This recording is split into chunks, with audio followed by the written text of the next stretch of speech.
Nós estamos envolvidos em algumas atividades que reclamam união, que reclamam planejamento, que reclamam integração. Então a gente vai falar um pouquinho a respeito disso.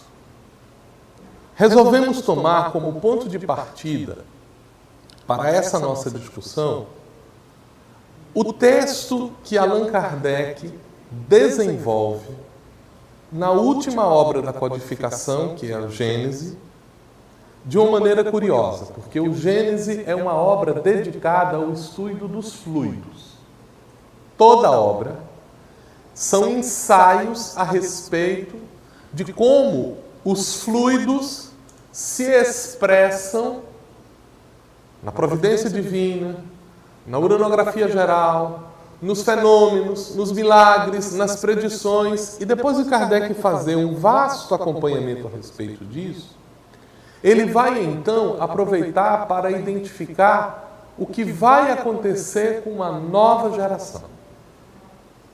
E aí ele faz alguns destaques importantes, porque às vezes nós estamos pensando os sinais dos tempos como sendo marcos de cataclismas. E eles não são bem assim. Não, o mundo agora vai mudar porque está tendo mais terremoto, porque teve tsunami, porque está tendo enchente. Não. Não é esse o processo. Uma rápida análise das causas de morte no mundo vão mostrar para a gente que nós estamos muito, mas muito distantes dos grandes acontecimentos catastróficos que aconteceram no mundo. Para vocês terem ideia, a inundação do Rio Vermelho na China, no início do século XX, matou quase 4 milhões de pessoas. O acidente mais robusto que a gente teve depois disso foi a Segunda Guerra Mundial e não chegou nisso ainda. Então, não são esses os sinais dos tempos que a gente está colocando. Kardec faz uma pontuação bem própria. O que caracterizará o sinal dos tempos é a profunda troca de ideias, os conflitos de pensamentos, os jogos que estão colocados. E ele destaca isso. É, pois, na luta das ideias que surgirão os graves acontecimentos preditos e não de cataclismas ou catástrofes puramente materiais. Hoje, não são mais as estranhas do planeta que se agitam, são as da humanidade. Olha que ponto de vista diferente. Essa é uma mudança muito importante para a gente perceber. Por quê? Kardec monta um argumento muito interessante para nós entendermos esses tempos de transição. Então, ele desenvolve a tese dele sobre os seguintes elementos. Primeiro, a existência de Deus e as suas características. Deus é bom, Deus é justo. Então, se a gente não tem essa perspectiva, nós não compreenderemos o que está acontecendo, achando que o que está acontecendo está fora do planejamento divino. Segundo, a intervenção divina se dá através das leis naturais. Então, ninguém espere que Deus vai bater a mão e o mundo vai ser transformado. Nós estamos em um processo de mudança. Terceiro, a lei do progresso. Por que a lei do progresso ela é determinante no entendimento do que está acontecendo? O progresso ele se caracteriza como um conjunto de mudanças no qual o estado final é melhor do que o estado inicial sob algum ponto de vista. Então, Kardec situa isso, fala da necessidade de mudança e é com base nesse processo que nós vamos entender, então, os sinais dos tempos. Por quê? Porque a humanidade, inquestionavelmente, tem progredido. Só para a gente ter uma ideia disso daqui, falar disso na presença de um historiador, o Luciano Klein está aqui, é sempre mais comprometedor. Mas observe, qualquer mendigo na cidade de Fortaleza, nos dias atuais, tem uma condição de vida mais estável, melhor, com condições de acesso a alimentos melhores do que há muitos reis antes da Idade Média. Vejam que coisa interessante. Um indivíduo que tem acesso aos lixões das nossas cidades tem mais disponibilidade de alimento do que muitos reinos em alguns momentos da história da humanidade. Isso é uma mudança muito significativa no modo como nós estamos avançando. E o problema que nós temos não está relacionado a questões de natureza tecnológica, de acesso. As pessoas não estão passando fome porque está faltando alimento. Elas estão passando fome porque ele não está sendo distribuído. As pessoas não estão padecendo injustiças porque faltam leis, porque faltam tribunais ou porque faltam advogados, mas porque eles não estão sendo adequadamente aplicados. As pessoas não estão vivendo dias de ignorância por falta de conhecimento, mas por falta de empenho na distribuição e na construção deles. Então nós estamos vivendo dias curiosos, nós estamos vivendo dias de abundância, mas estamos diante de um conflito grave, que é um problema de ética. Esse é um ponto importante. Quando nós vamos analisar a perspectiva da lei do progresso, nós vamos entender o seguinte: estão acontecendo movimentos de mudança. Isso é o que caracteriza uma evolução.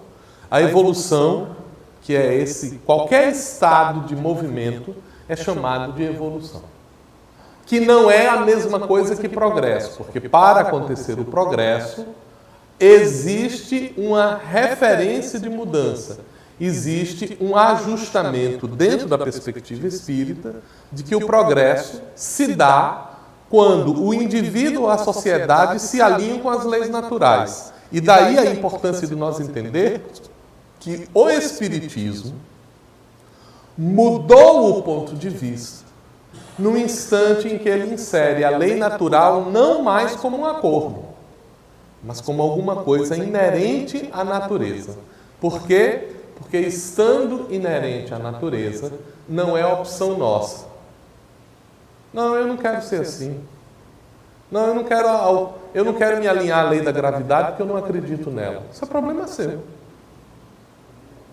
O conjunto das suas experiências forçará você a entender isso de uma ou de outra forma. E esse é o ponto de vista diferente.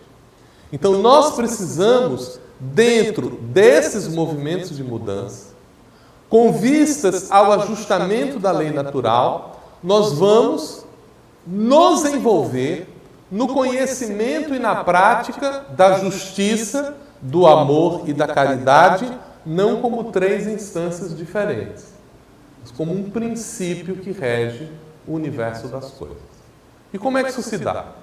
Primeiro, tem que acontecer uma mudança individual.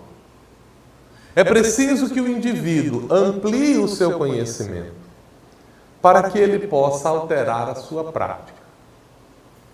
É a partir da mudança de alguns indivíduos, do ponto de vista do conhecimento e da prática, que se estabelece uma mudança social, gerando uma nova cultura e estabelecendo novas leis, novos acordos sociais, novos modelos de impulso. E o impacto da mudança desses indivíduos na sociedade repercutirá em outros indivíduos, criando, então, um ciclo de mudança continuado para o processo de engrandecimento da sociedade como um todo.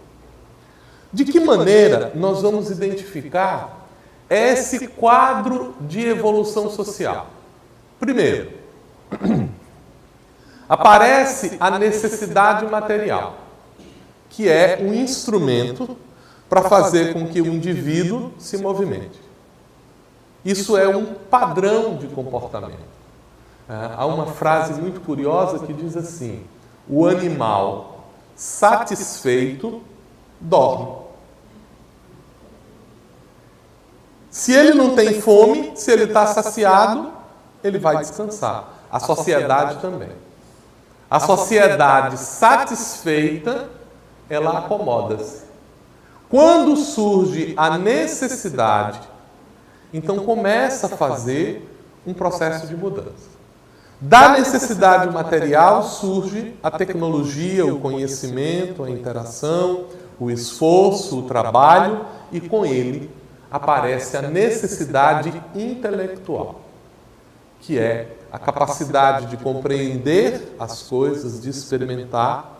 Desta saciedade intelectual surge então a compreensão da necessidade de uma mudança de postura, porque o indivíduo passa a compreender a mudança moral não mais como uma imposição da sociedade, mas como uma necessidade de transformação dele próprio. A partir de quê? A partir do entendimento de uma ética, isto é, de um pensar sobre a ação baseado em princípios que atendem à nova configuração de sua mentalidade. Então é quando o indivíduo descobre os seus valores construídos na supressão das necessidades materiais e das necessidades intelectuais. E aí é que surge a grande necessidade do progresso moral, que é um instante em que nós estamos passando. Primeiro, a humanidade teve de construir os seus nichos, teve de suprimir as suas necessidades, teve que criar os seus mecanismos de comunicação, pensar o mundo integrado entre todas as coisas, e agora nós estamos sentindo falta do quê? Do respeito, da liberdade, do amor, da justiça aplicados em todos os lugares.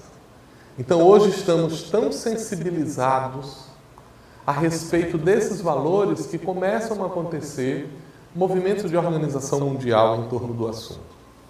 Eu costumo dizer, está errado quem acha que o conjunto da violência que aí está diminuiu. Está errado quem acha que a gente não está entrando num momento diferenciado porque tem assassinato, porque tem morte, porque tem roubo, porque nada disso é novidade no mundo. Novidade no mundo são as organizações de defesa do direito da mulher, novidade no mundo são as organizações de defeito da vida, novidade no mundo são as organizações que estão defendendo o direito dos animais. Isso é novidade no mundo. Isso está acontecendo agora, isso é resultado da era em que nós estamos vivendo. Kardec trata desse processo de uma maneira muito curiosa. Ele diz que para que a Terra entre numa situação de felicidade, é preciso que os espíritos que a habitam tenham uma mudança. É preciso que a gente encare dentro dos espíritos que estão na Terra uma alteração na sua própria estrutura intelecto-moral. E ele estabelece um ciclo para isso. Primeiro, bons pensamentos, depois, boas palavras, boas atitudes, boa sociedade, boa cultura, bons pensamentos, boas palavras, boas atitudes. Isso é um circuito de renovação. E é dentro desse circuito que nós vamos compreender 3 alavancas importantes de progresso. Primeiro, a fé. Não estamos falando de fé religiosa. Estamos falando de confiança. Como é que se desenvolve a confiança na história da humanidade? Experiência.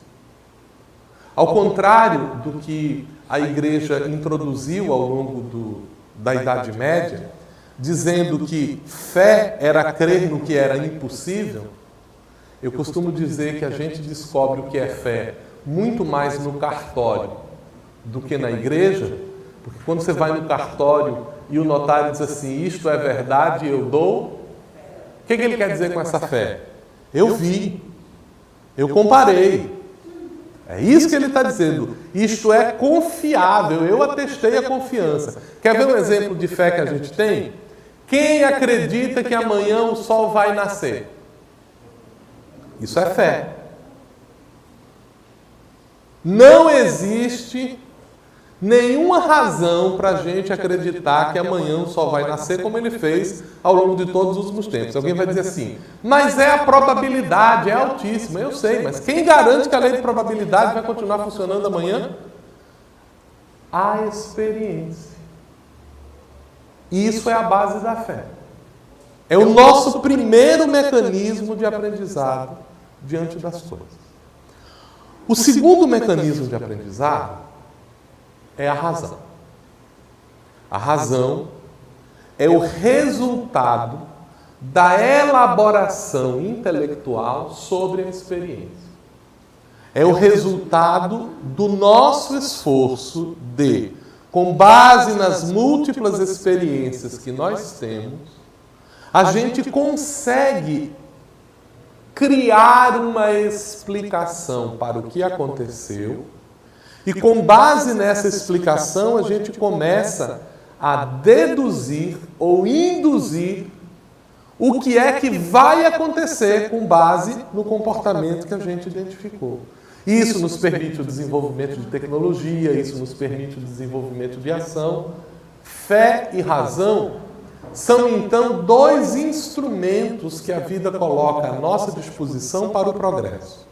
Mas é natural que a gente erre naquilo que a gente experimenta e naquilo que a gente explica. E como é que esses instrumentos se corrigem? Aí vem o sofrimento.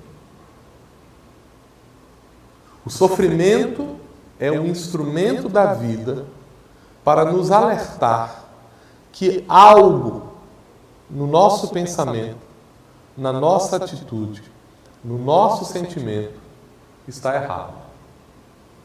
E o sofrimento, ele começa como sendo esse alerta para que a gente pense e altere o comportamento. Em algumas situações, a existência física não é suficiente para esta correção. E é aqui que a gente, às vezes, não entende certos quadros.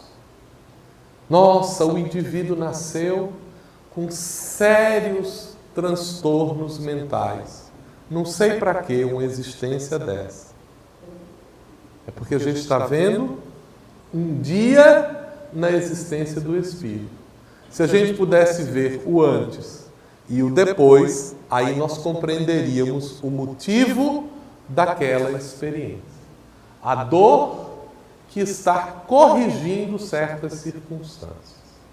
Quando nós olhamos essas alavancas do progresso, vamos entender então que os dias de transição que nós estamos vivendo são dias de alteração de certos padrões de comportamento. Não é necessário, diz Allan Kardec, uma renovação integral dos espíritos. Não é preciso que a gente tire todos os espíritos da Terra para que a renovação aconteça. É suficiente uma modificação nas disposições deles. Uma nova forma de pensar, uma nova forma de sentir, uma nova forma de agir. E esse é o papel que o Espiritismo está desempenhando no mundo. Allan Kardec identificou que o Espiritismo é uma alavanca do progresso social, não porque ele ocasionará essa mudança social, porque não é papel do Espiritismo fazer a mudança social. Quem fará a mudança social é a maturidade das pessoas. Mas o que o Espiritismo faz é trabalhar com o indivíduo. Porque o indivíduo renovado, aí sim, aí ele será a alavanca de mudança social, na sua atitude, na sua presença. Isso é importante para a gente, para nós não nos confundirmos em nossa atuação junto ao movimento espírita, pretendendo que as nossas atitudes sejam imediatamente de transformação social. Sabe por quê? Porque aí a gente esquece o indivíduo. A gente quer mudar a coletividade e não olha o trabalhador que está ao nosso lado. A gente quer fazer atividades de mudança do mundo e a gente não observa o que está acontecendo em nossa casa. Como é que eu posso fazer um trabalhador na casa espírita e distribuir alegria quando ele não sente alegria? Não é uma lei da vida, ninguém dá o que não tem. E é aqui que nós precisamos ter uma atenção. É aqui que nós precisamos, como agentes no movimento espírita, nós precisamos fortalecer as pessoas e nós mesmos. Precisamos nos sentir atendidos em nossa casa. E aí, alguns desafios se colocam para a nossa atividade como um todo. Dentro do trabalho de unificação, nós também precisamos ter um cuidado assinalado pelo Manuel Viana de Carvalho. O movimento espírita cresce e se propaga, mas a doutrina espírita permanece ignorada, quando não adulterada em muitos dos seus postulados, ressalvando-se as excelentes e incontáveis exceções. E por que nós devemos ter uma preocupação com isso? Se a doutrina espírita é um catalisador do processo de mudança, quando nós a adulteramos, nós retiramos o seu potencial de mudança.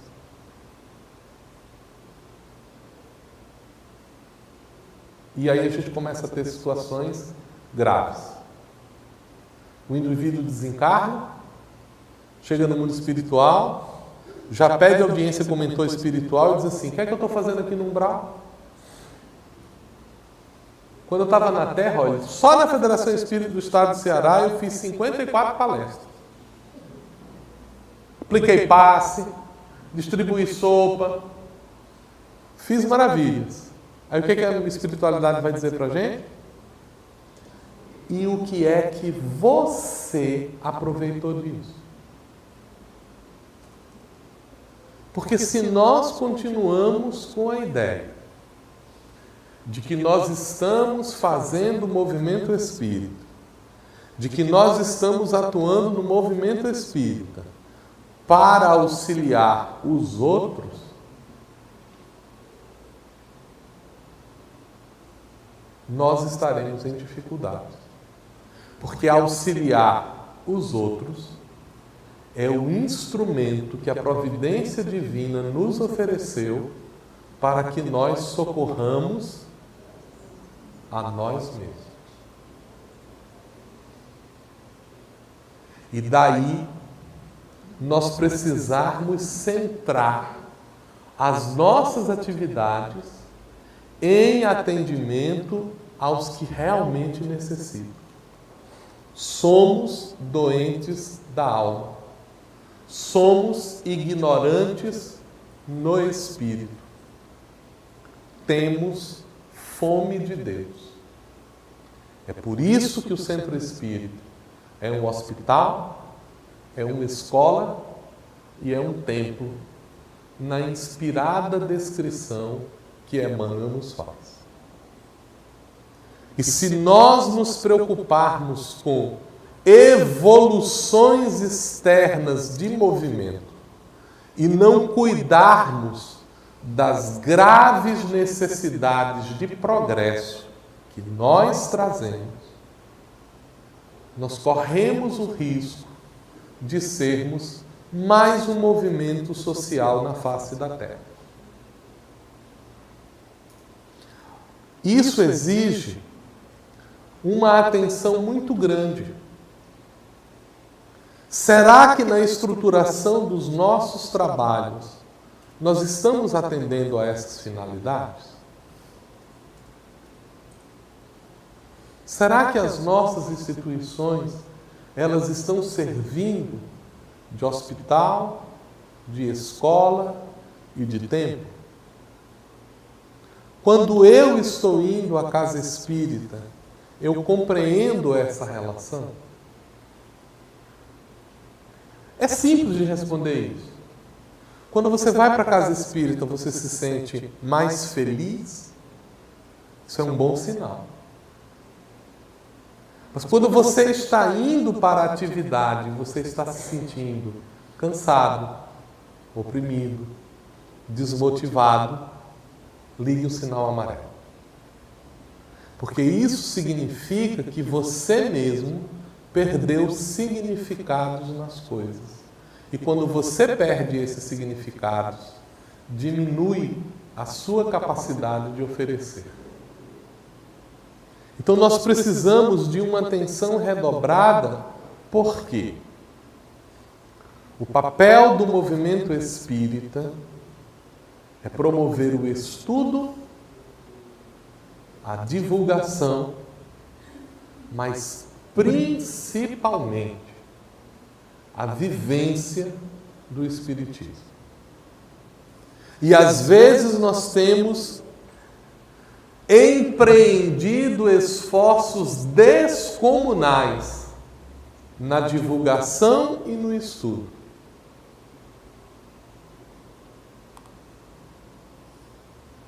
E a vivência tem ficado em aberto. E, gente, não há um caminho de transformação efetiva para o progresso, a não ser o da vivência. Uma vivência que se configura através de transformações eficientes, mas que exige, dentro da organização da Casa Espírita, um papel especial.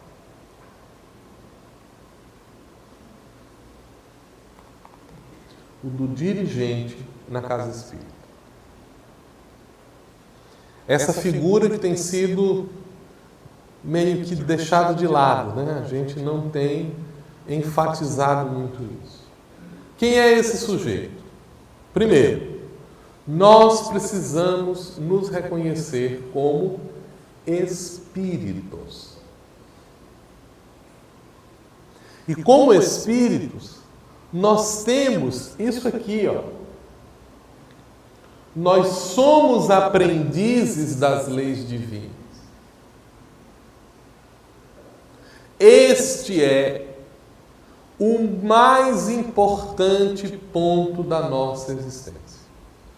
Nós estamos em processo de aprendizado das leis físicas e morais. Somos cidadãos,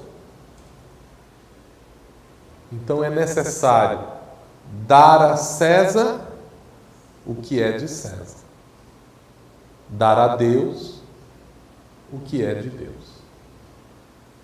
Esse é um cuidado que a gente precisa ter e que se reflete no nosso dia a dia, em nossas organizações. As nossas instituições estão de acordo com as normas de nossa sociedade? Por que isso é uma preocupação? Porque se a gente não conseguir equilibrar o que é de César, nós vamos sentir dificuldades com a continuidade do trabalho, com o desdobramento dele, e aqui cabe algumas atenções importantes. Nós precisamos, nessa dimensão de cidadania, atender ao que é justo e pensarmos na continuidade dos nossos trabalhos. Às vezes vemos com muita tristeza instituições que viveram durante 40 anos. O companheiro era um dirigente, era um trabalhador dedicado, um belo dia ele desencarna e a gente descobre que a casa estava no nome dele e que agora os filhos querem a casa. A gente descobre que a instituição não tinha uma constituição e o trabalho está definitivamente interrompido, porque não há um regimento, não há um estatuto, não há uma sociedade civil. Então é importante que a gente tenha alguns cuidados com isso. É importante que nessa dimensão de um promotor da efetividade organizacional, a gente lide na condição de administradores desta instituição, que é o Centro Espírita, com algumas perspectivas importantes. Trouxemos esse quadro para a gente pensar. Ora, se nós, dentro do movimento espírita, estamos trabalhando com o modelo de renovação de ideias para a promoção do progresso, enfatizando as dimensões espirituais, vemos que a mudança acontecerá a partir da transformação do indivíduo para que ele se configure dentro de um espaço amplo. Então a gente precisa entender a casa com isso aqui, como uma jornada. E uma jornada que começa quando a gente diz assim: para onde nós estamos indo? O que é que nós estamos fazendo como movimento espírita? Daí a importância deste evento. Daí a importância dessa reunião onde nós nos reunimos dizendo assim: para onde nós estamos indo em 2017 e 2018? Para lá. Então nós vamos para lá. A gente compartilha uma visão. Daqui a um ano nós queremos estar aonde? A gente identifica o que significa um grande desempenho, o que nós estamos trabalhando com isso. O que é que será satisfatório para nós que aqui estamos, que nós alcancemos a partir de 2018? Qual é o ponto que nós precisaremos estar em conjunto? É igual numa viagem. Quando a gente vai fazer uma viagem, eu vou sair daqui de Fortaleza, vou para Natal, digo assim: olha, mais ou menos de Fortaleza para Natal, eu vou levar umas 8 horas. Isso quer dizer que aproximadamente com 4 horas, no máximo, eu tenho que estar em Mossoró.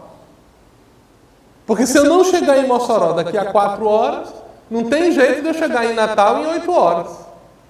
Isso é o quê? Isso é estabelecer grande desempenho. Olha, mas 8 horas não é aceitável de ir para Natal. Vamos fazer isso em 6? Não, vamos fazer isso em 1 hora. Então, para eu estar em Natal dentro de 1 hora, eu não posso estar em Mossoró em 4 horas. Eu tenho que, em 20 minutos, estar no aeroporto. Percebem como é diferente a noção do que a gente está falando de desempenho? Porque isso muda a configuração. Em 8 horas dá para eu ir de carro. Em 1 hora, não dá. Aí eu tenho que ir para avião. Aí eu tenho que mudar a configuração do que eu estou fazendo com isso. E aí eu vou verificar: será que eu reuni as pessoas e as competências adequadas para adicionar valor ao que eu estou fazendo? Porque às vezes a gente cai nesse erro. A gente quer juntar as pessoas, aí faz assim: olha, eu vou formar uma orquestra e eu só quero maestro. Ué? E quem? Eu vou formar um time de futebol, só tem goleiro. Então, para o que a gente vai fazer, nós precisamos desenvolver habilidades. Eu quero iniciar um trabalho na área de evangelização e eu não tenho ninguém que tenha esta habilidade. O que é que eu vou fazer? Eu tenho que desenvolver a habilidade. Então eu vou sentar, eu vou estudar, eu vou me preparar, eu vou trabalhar um pouco dentro de processos de formação para que a gente possa fazer a atuação dentro daquele contexto. E por que eu farei isso? Porque a visão determina para onde eu estou indo. Por que é que eu preciso de uma área de evangelização na minha instituição? porque é da lei natural que as pessoas envelheçam e voltem para o mundo espiritual. Não é assim? E quando elas fizerem isso, quem vai dar continuidade? Então é por isso que a gente tem que pensar, olha, eu tenho que estruturar o meu departamento de infância e juventude. Ah, mas aqueles meninos fazem muito barulho, então mude o horário da reunião dos meninos. E é isso que a gente tem que estabelecer como prática do nosso dia a dia. Segundo, estimule ações autodirigidas. Isso parece uma coisa tola, mas é fundamental para o trabalho cooperativo. Porque às vezes a gente quer evoluir pelos outros. Evoluir pelos outros é o seguinte: tudo o que todo mundo vai fazer dentro da casa tem que pedir a minha orientação. E aí eu costumo dizer, e depois o dirigente não sabe porque todo mundo lhe traz problema. Olha, está tão difícil administrar a minha casa, porque quando eu chego tem 10 e 15 problemas para resolver. É claro. Você começou a sua existência dizendo para todo mundo, qualquer problema que você tiver, traga para mim que eu resolvo. O que é que as pessoas vão fazer? Levar problema para você. Estimule ações autodirigidas. Dê para eles a chave da solução do problema. Qual é a chave da solução do problema? Olha, se as decisões que você precisa tomar estão dentro do nosso enfoque, da nossa direção, pode tomar. Este ano, nós vamos priorizar as ações de comunicação para fazer a integração do movimento espírita, ok? Ok. Enfoque e direção. Chegou a hora da gente decidir o seguinte, olha, eu tenho um pouquinho de recurso aqui. Eu posso fazer o investimento desse recurso no atendimento de cestas básicas ou eu posso preparar o material para fazer a comunicação entre as áreas. O que é que eu vou fazer? Pergunta, qual é a nossa prioridade? Então, este ano, nós vamos priorizar isso. Essa é uma decisão que todo mundo pode tomar. E se ele não fez isso? A gente chama e não diz como fazer. A gente conversa de novo sobre isso aqui. Que daí eu estou estimulando ações autodirigidas. E para a gente fazer isso, é necessário o plano de trabalho. Nós precisamos do plano de trabalho. Compartilhar. Faça com que as pessoas assumam responsabilidade pela sua organização. Gente, ninguém quer participar de organizações aonde eu não sou responsável, eu não faço parte daquilo dali. A pergunta que está sendo feita para a gente, olha, quando nós olhamos para vocês, nós vemos em vocês a Federação Espírita do Estado do Ceará, é porque nós estamos querendo dizer, nós precisamos trabalhar juntos para promover ações de estudo, vivência e divulgação da doutrina espírita. Nós vemos isso. Vocês se veem assim? Vocês se veem parte desse processo de organização? Porque às vezes a gente tem uma noção meio diferente. O pessoal lá da federação nunca veio visitar a nossa instituição. E você já foi visitar o pessoal de lá? O pessoal da federação nunca veio visitar essa instituição do lado. Por que você não vai em nome da federação? Porque não é uma questão de instituição, nós precisamos desenvolver essa noção. As instituições sociais, a Federação Espírita do Estado do Ceará, enquanto instituição, ela é unidade autônoma. Mas no programa espiritual, nós fazemos parte da grande caravana de Ismael, que é o responsável pela bandeira do Cristo nas terras brasileiras. Então nós precisamos nos sentir parte desse processo. E fazer com que as pessoas se sintam responsáveis por isso, é então dar a elas as condições de trabalho. Que mais? A gente precisa remover os obstáculos. remover os obstáculos de sistemas, que são obstáculos de sistemas. São aqueles obstáculos que fazem parte da nossa estrutura de trabalho como um todo. São aquelas questões que a gente às vezes não consegue. Não temos uma data certa de reunião, não temos um planejamento claro, não temos um movimento de comunicação adequado. Chega na hora do trabalho e as pessoas dizem assim: eita, era hoje? Era. Que horas era? Esses são obstáculos de sistema. Nós temos obstáculos de estruturas. Temos. Não tem sala, não tem espaço, não tem recurso. Tem essa dificuldade? Tem. Como é que a gente resolve isso? Vamos dividir as atividades? A gente tem visto muito isso. A instituição quer realizar todas as atividades no mesmo dia e na mesma hora. Então tem um dia na semana em que a casa tem 3.000 pessoas. Tem 3.000 pessoas das 7 às 9. Porque a partir do outro dia até o próximo dia de semana, sabe quantas pessoas frequentam a casa? Ninguém. Está lá o prédio fechado, parece até um prédio abandonado. Se brincar, nem os espíritos vão ali. A gente tem que ter a ideia de como é que nós vamos distribuir isso para aproveitar esses recursos, para criar estruturas. Nós precisamos desenvolver os obstáculos de habilidade que são: as pessoas não estão sabendo se interrelacionar, as pessoas não estão sabendo se comunicar, as pessoas não estão sabendo conviver, e a gente tem que ter atenção para desenvolver nisso, para só então nós começarmos a trabalhar com mentalidade. Esse é um erro muito comum que a gente comete no nosso dia a dia. Primeiro a gente quer mexer na mentalidade das pessoas.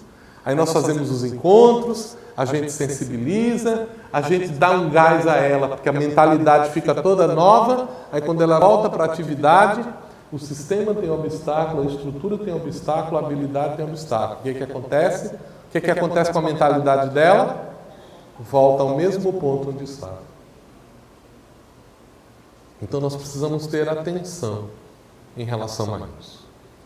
Quando nós estamos falando sobre essas questões, eu gostaria de voltar um pouco para uma perspectiva desses tempos de transição que nós estamos vivendo, para que a gente possa compreender com mais clareza. A sociedade em que nós estamos vivendo hoje, ela desenvolveu os seus instrumentos civilizatórios a partir da chamada Revolução da Ciência.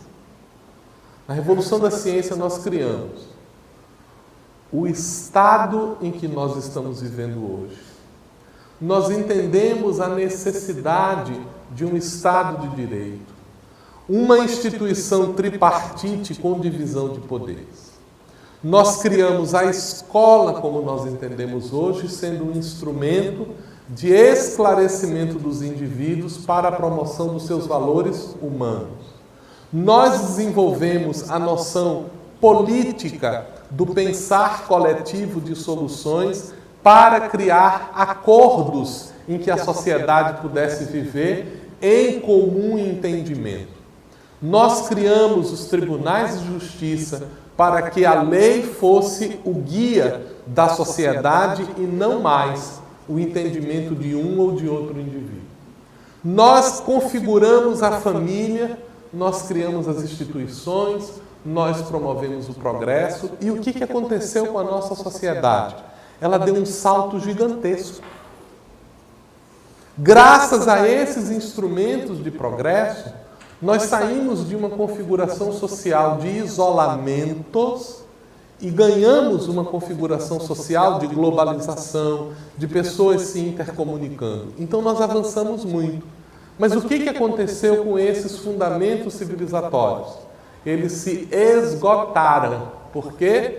Porque nós também nos investimos no ter, confundimos prazer e alegria, alteramos as formas de convivência baseada em sucesso e em vitória e não mais em cooperação e estímulo comum. E o que aconteceu é que nós chegamos no final do século XX com o esgotamento das nossas instituições. Então nós tivemos, só para a gente situar um pouco o que estava acontecendo. O final da Grande Guerra nos trouxe uma sensação de descontentamento com o código de ética que nós estávamos estabelecendo, ao mesmo tempo em que nos promoveu a tecnologia. A década de 70 nos legou uma sociedade sem propósitos, sem uma noção clara do que iria acontecer. A década de 80 foi aquele momento estranho no mundo, em que as tentativas de solução variavam em todos os lados. Eram uma constituição de ebulições de ideias. A década de 90 nos fez começar a romper com os valores sociais.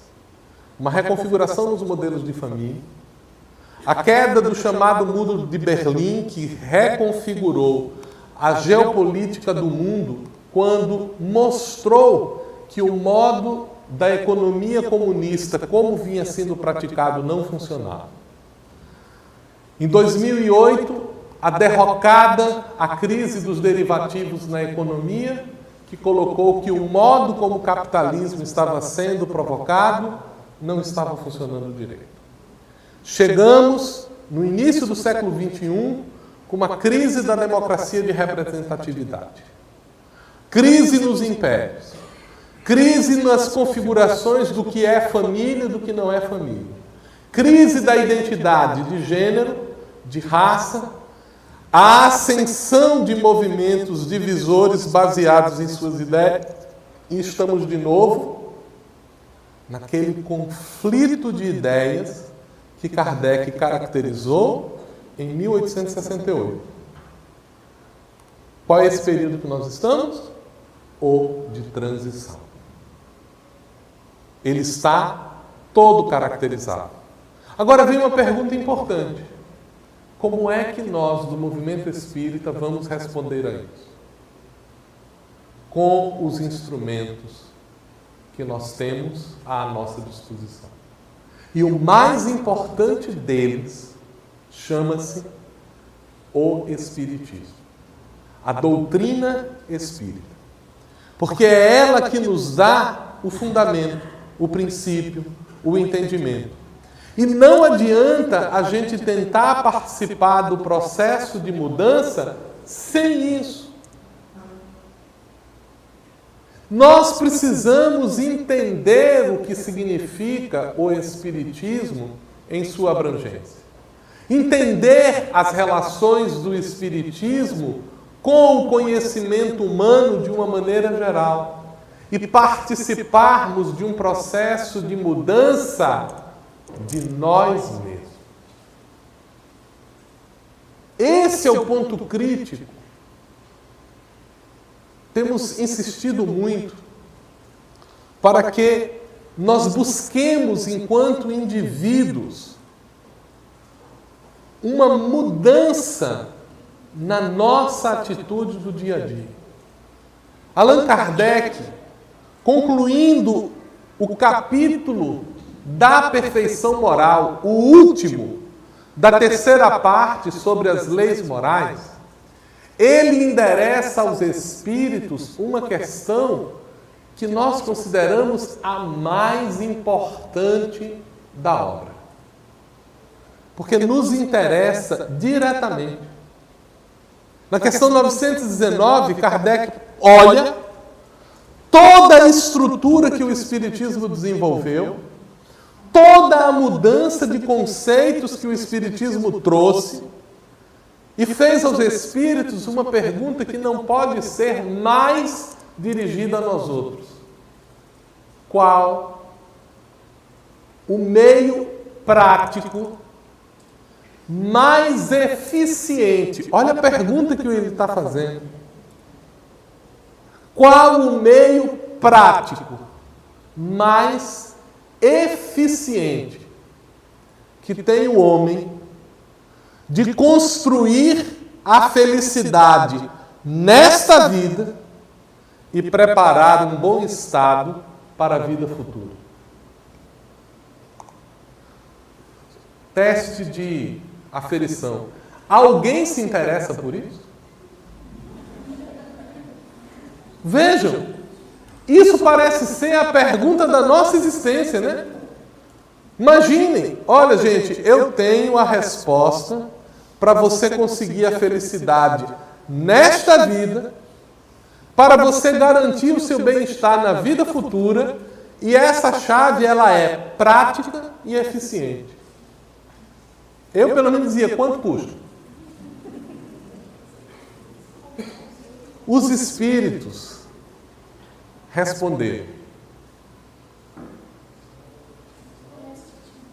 Um sábio da antiguidade já vos disse: conhece-te a ti mesmo. Pronto, maravilha. Kardec deve ter brigado com os espíritos, que ele disse assim: ei, eu falei não só eficiente. Vocês estão lembrados que a minha pergunta foi um meio prático e eficiente? Eu gosto de pensar que essa interrogação de Kardec deve ter dado um rebuliço lá no mundo espiritual, e alguém disse assim: eita, e agora? Quem é que vai responder? E a resposta não tardou. Gente, é o primeiro caso de carteirada, abuso de autoridade no mundo espiritual. Porque, primeiro, quem vem responder essa pergunta é ninguém menos do que Aurélio Agostinho, o bispo de Hipona. E ele começa dando uma carteirada mesmo, porque ele começa a resposta dizendo assim, ó: fazei o que eu fazia. Então é o seguinte, não vou falar em teoria, tá? Vou falar com conhecimento de causa. Ok? Antes de dormir, passe em revista o seu dia. E se pergunte: 1. Cumpri os meus deveres? Deixa eu chamar a atenção para vocês para uma questão. Não sei se vocês observaram, o capítulo da perfeição moral vai ter um impacto no Evangelho segundo o Espiritismo, que é um capítulo chamado Sede Perfeitos. Esse capítulo começa com uma consideração sobre o amor aos inimigos. Apesar de Kardec já ter tratado do amor aos inimigos num capítulo próprio, nesse capítulo da perfeição moral ele retoma a questão do amor aos inimigos e termina com a parábola de quê? Do semeador. Eu confesso a vocês que eu sempre fiquei curioso por que a parábola do semeador está num capítulo de perfeição moral. Mas a primeira comunicação que os espíritos dão nesse capítulo, que o método de Kardec estudar o Evangelho, ele é assim, ó. Ele analisa as passagens que estão relacionadas ao tema, faz os comentários e depois ele passa a palavra para que os espíritos comentem. Então é uma interação de estudos. Qual é a primeira mensagem que tem no capítulo? O dever. Isso é simples. Como é que começa a parábola do semeador? Se ela tivesse começado, o pedreiro saiu a semear, tinha uma coisa errada, não tinha? O pescador saiu a semear. Mas quem é que saiu a semear? Qual era o dever dele? Aí a gente começa a entender uma coisa. Quando ele veio passando no caminho, o que é que ele fez? Ele soltou semente, não foi? Por quê? Que era o dever dele. Quando ele passou nos espinheiros, o que é que ele fez? Por quê? Quando ele passou nos pedregulhos, o que é que ele fez? Por quê? Quando ele chegou na terra boa, o que é que ele fez? Por quê? Perguntai-vos. 1. Cumpri os meus deveres?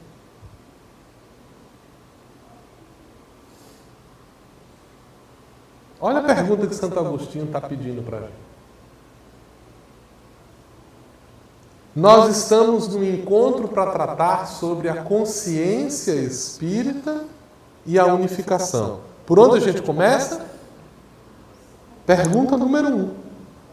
Cumpri os meus deveres? 2.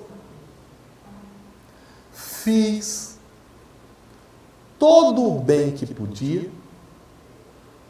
Vocês estão vendo que a pergunta é igual aquele questionário que foi feito. Vai aumentando a dificuldade, né? O grau de dificuldade, as perguntas vão valendo mais pontos, né?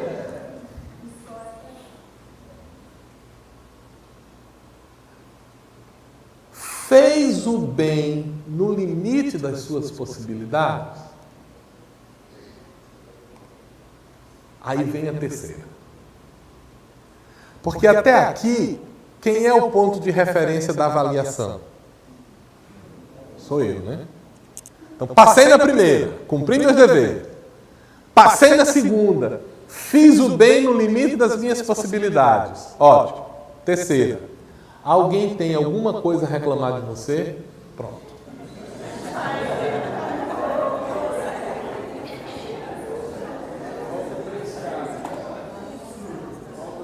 Volta 3 casas. Mas por que ele está fazendo isso?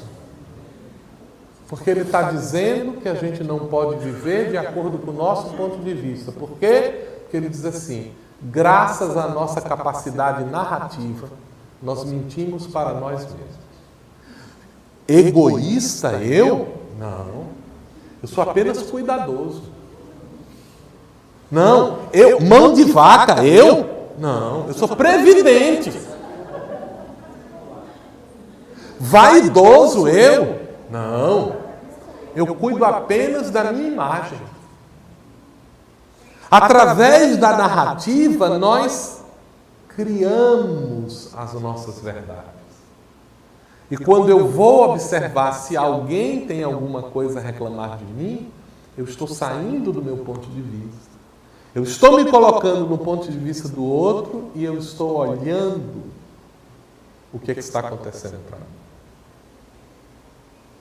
Eu gostaria de acrescentar às perguntas de Santo Agostinho outras 3. Que ousadia, hein?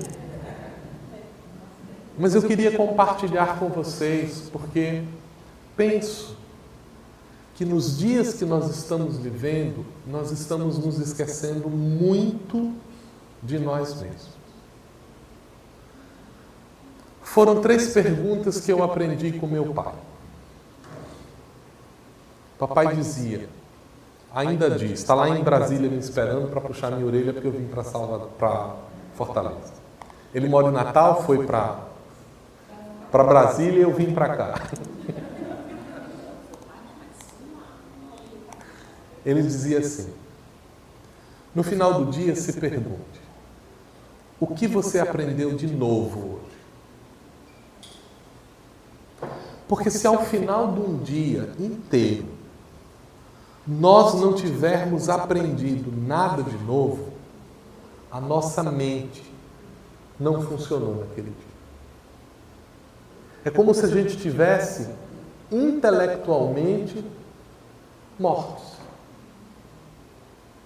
E é bom que ele dá o problema e a solução. Ele diz assim, então no final do dia pegue um dicionário e aprenda uma palavra nova. O que eu aprendi de novo hoje? Lembra da história do progresso intelectual que Kardec está falando? Por que a gente precisa aprender coisas novas? Porque quando a gente aprende uma coisa nova, a gente amplia o nosso horizonte de visão e, segundo os Espíritos, nos permite melhor distinguir o bem do mal. Segunda pergunta. O que eu fiz de útil hoje? O que foi que eu fiz de útil hoje? Porque se a gente passou um dia inteiro e não fez nada de útil, vai ser muito difícil responder a pergunta, cumprir meus deveres. nessa resposta foi de mamãe. Se chegar no final do dia e você não tiver feito nada de útil, vá na cozinha, suje uma louça e lave.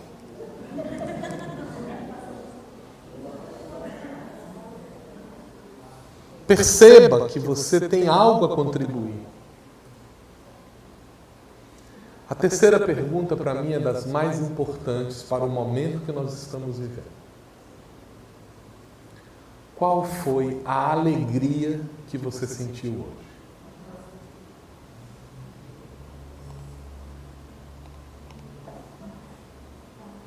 Se nós nos acostumamos a uma vida sem alegria, nós começamos a murchar dentro de nós mesmos. Alegria, gente, não é prazer. Prazer é aquilo que tira a gente do estado normal, coloca a gente num estado diferenciado e depois a gente volta para o mesmo estado. Isso é prazer. Às vezes até para pior. Mas o que caracteriza o prazer é uma mudança temporal na nossa situação. É o atendimento parcial de uma necessidade. Se eu estou com fome, qual é o prazer? O alimento. Se eu estou com sede, qual é o prazer? A bebida.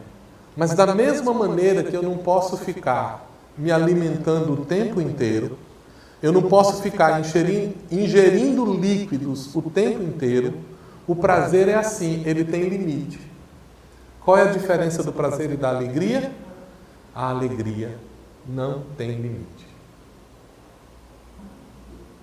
E quando nós passamos um dia inteiro sem sentir alegria, isso significa que a gente vai murchando. Então, ore. Busque Deus. Não importa qual seja o entendimento que você tem disso, perceba que há em você uma vibração divina, que quando você busca esta fonte interna, há uma mudança dentro de você. Alguns encontrarão Deus na criança que sorri, no sol que nasce, na semente que germina. Alguns encontrarão Deus na dificuldade pelo que passa e agradecem. Eu estou crescendo. Alguns encontram Deus no momento interior de entendimento. Eu era ignorante e agora sei. E é este o tipo de alegria que nós estamos falando. Porque se nós não fizermos o exercício de engrandecimento interior, de entendimento de significados próprios, como é que nós vamos agir em benefício dos outros? Eu acho que nós precisamos pensar no que efetivamente significa a contribuição do Espiritismo em nossas vidas. Kardec, quando pergunta aos Espíritos, será que o Espiritismo não poderá sucumbir aos interesses materiais? E os Espíritos respondem, na questão de número 800 do Livro dos Espíritos, que nós nos enganaríamos se achássemos que a humanidade será transformada instantaneamente. Há uma sucessão de mudanças, mas os Espíritos nos fazem um alerta importante. Se o Espiritismo conseguir auxiliar um único homem a superar uma única das suas atividades, uma única das suas dificuldades, já terá cumprido o seu papel, porque os demais serão facilitados por isso. Então nós precisamos tomar isso como ponto de vista de nós mesmos. O trabalho dos espíritas não deve ser o trabalho de querer mudar o mundo lá fora. O trabalho dos espíritas deve ser o de estudo, vivência e difusão do Evangelho quando nós nos tornamos as cartas vivas de que Paulo falava. Essas cartas vivas é que podem fazer diferença. Quando a minha vida ela estiver repleta de aprendizado contínuo, de atitudes de auxílio ao outro e de alegria própria, as pessoas vão se aproximar da gente e dizer assim: o que você faz para manter essa felicidade o tempo inteiro? Aí a gente vai poder responder: eu sou espírita. É isso que faz diferença, não o contrário. Eu sou espírita. Ih, rapaz. E vive fazendo fofoca, vive fazendo intriga, vive tendo problema, vive bravo, está sempre de cara fechada. Esse negócio não pode ser bom. Porque não serve para você. Não é assim que as pessoas dizem? Isso não serve para você. Você quer trazer para mim? Então não tenhamos a preocupação de converter as pessoas ao Espiritismo. Tenhamos a preocupação de vivenciar o Espiritismo na nossa casa. Vivenciar o Espiritismo dentro do nosso espaço de convivência social, que é o movimento espírita, que é um espaço onde a gente consegue ir ao outro, conviver com o outro, aproximar-se do outro. É hora de nós desenvolvermos esta consciência de que o Espiritismo é consenso em torno da doutrina e ação dentro de nós mesmos. Se conseguirmos empreender essa transformação no nosso dia a dia, veremos o mundo em torno se modificando.